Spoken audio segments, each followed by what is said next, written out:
L'initiative de la mise en œuvre de ces manuels scolaires est de la maison d'édition Kika en partenariat avec l'association Topscience.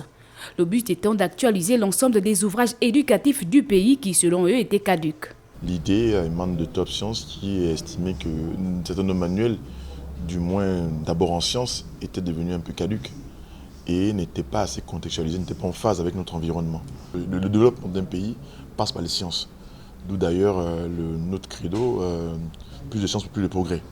Donc dans l'optique de participer activement au développement de notre pays, Topscience s'attaquait principalement à l'éducation afin de pouvoir faire un toilettage et en accord avec le ministère, bien sûr en collaboration avec le ministère, pour mettre en place des manuels qui sont aujourd'hui en phase avec notre environnement. Cette action intervient au lendemain de la validation des manuels scolaires par le ministère de l'Éducation nationale.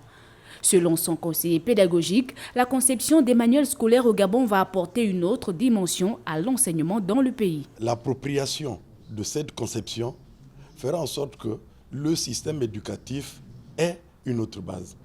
Parce que, d'ailleurs, dans l'un des articles de la loi sur l'éducation nationale, il est dit que le citoyen gabonais doit être enraciné dans sa culture avant de s'ouvrir au monde.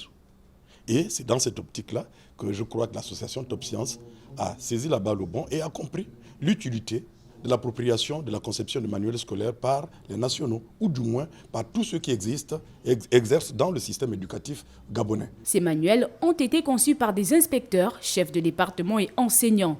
Ces derniers restent unanimes quant à la vision du gouvernement de jeter un regard particulier dans les productions gabonaises en ce qui concerne la validation des manuels éducatifs.